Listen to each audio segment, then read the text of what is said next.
नमस्कार दोस्तों, मेरा नाम है आशीष राठौर। आज भारतीय रेलवे की एक नई मशीन के बारे में जानकारी दूंगा। भारतीय रेलवे ने हाल ही में एक ट्रैक क्लीनिंग मशीन की फ़ोटो शेयर करी है और ये ट्रैक क्लीनिंग मशीन पूरी तरीके से भारतीय रेलवे ने इन हाउस रेडी करी है। भारतीय रेलवे के अहमदाबाद रेलवे डिवीज़न के साबरमती लोको शेड में इस मशीन को रेडी किया गया है। ये मशीन एक ट्रैक क्लीनिंग मशीन है जो कि वैगन माउंटेड है। वैगन के ऊपर इसको रखा गया है और जैसे जैसे ये ट्रैक पर चलती जाएगी वैसे ही ये ट्रैक का सारा कूड़ा जो है अपने अंदर स्टोर करती जाएगी।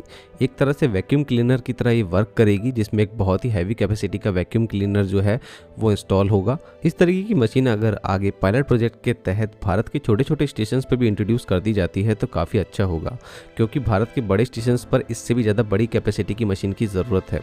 जैसे कि वर्ष 2014 में एक ऐसी ही इससे भी ज़्यादा स्ट्रॉन्ग मशीन जो है वो इंट्रोड्यूस की गई थी। ये एक वेल डिज़ाइंड मशीन थी जो कि देखने में लगती भी थी कि काफ़ी हैवी मशीन है।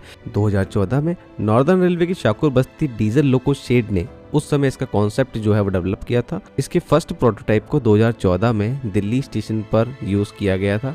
साथ में इसके बाद इसको वाराणसी और लखनऊ स्टेशन पर भी यूज़ करके देखा गया था एज अ पायलट प्रोजेक्ट।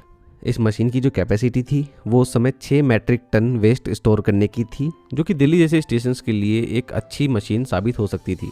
हालांकि दोस्तों, इसके बाद काफ़ी समय अब बीत चुका है। मैंने इस तरीके की मशीन्स को भारतीय रेलवे के स्टेशंस पर नहीं देखा खास। अगर आप लोगों ने इनको देखा है तो आप बताइएगा कहाँ पर और कौन से स्टेशन पर आपने इस मशीन को देखा है। और अगर न्यू मशीन की बात करें दोस्तों, तो ये मशीन मुझे लगता है कि अगर कम कॉस्ट में अगर रेडी हो सकती है तो हर रेलवे जोन को अपने छोटे बड़े स्टेशन पर इस तरीके की मशीन को अवेलेबल कराना चाहिए। हालांकि अभी वर्ष 2014 में जितना ट्रैक पर कूड़ा रहा करता था उससे अभी तक तो काफ़ी ज़्यादा अंतर आ चुका है। अब काफ़ी कम कूड़ा हुआ है, लेकिन बिल्कुल भी ऐसा नहीं कहा जा सकता कि कूड़ा नहीं है। कूड़ा अभी भी बहुत ज़्यादा है।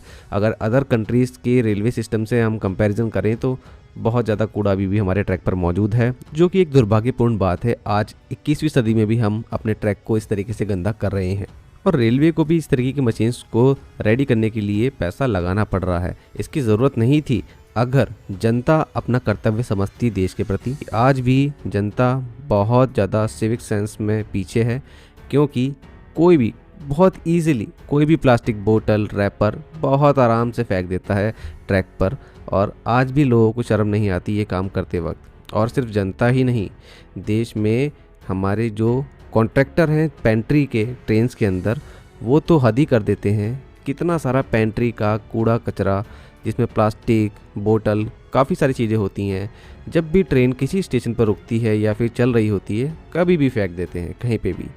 किसी के भी हाथ नहीं कांपते ये काम करते वक्त। और इन वीडियोस को जब मैं देखता हूँ तो बड़ा दुख तो होता ही है, लेकिन किस किस को रोका जाए।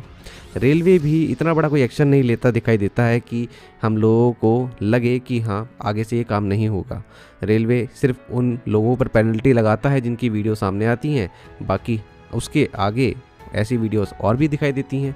तो इसका मतलब कहीं ना कहीं बहुत बड़ा एक्शन लेने की ज़रूरत तो है इन पेंट्री की कॉन्ट्रैक्टर के ऊपर जो ऐसा काम कर रहे हैं, क्योंकि अभी भी हमारे देश में बहुत से ऐसे लोग हैं जो कि अपना कर्तव्य समझ रहे हैं देश के प्रति और कहीं ना कहीं अपना कूड़ा जो है वो बाहर ट्रैक पर नहीं फेंक रहे हैं। तो इन लोगों को कितना बुरा लगता होगा जब वो देखते होंगे हमने जो अपना कूड़ा कचरा दिया है, पेंट्री वालों ने वो सारा का सारा बाहर दोबारा ट्रैक पे ही फेंक दिया। तो फिर उससे फ़ायदा हुआ क्या? कुछ भी नहीं। और आज ऐसा भी नहीं कहा जा सकता कि लोगों को प्लास्टिक कचरे के बारे में जानकारी नहीं है, इससे होने वाले क्या हानि है उसके बारे में जानकारी नहीं है। सबको मालूम है कि प्लास्टिक से क्या हो सकता है और फिर भी ईजिली उसको कहीं भी फेंक देते हैं, जबकि उनको मालूम है कि इसको उठाने वाला आगे कोई नहीं आएगा। तो अपना काम बनता और भाड़ में जाए। इस तरीके की यहाँ पर सोच अभी भी बनाई रखी है बहुत से लोगों ने देश में। अगर ये सोच बदलेगी तभी यहाँ पर हमारे जो ट्रैक हैं सही मायने में क्लीन रहने लगेंगे, लेकिन बहुत धीमा बदलाव है मानसिकता में। आज भी लगता है अभी बहुत साल और लगेंगे ये मानसिकता बदलने में। हालांकि आपके क्या विचार है दोस्तों इस मशीन को लेकर के, और जो अभी इस तरीके से वीडियो सामने आती है कचरा फेंकने को लेकर के, इससे रिलेटेड अपने विचार जरूर से कमेंट सेक्शन में बताइएगा। आज के लिए इतना ही। वंदे मातरम। भारत माता की जय।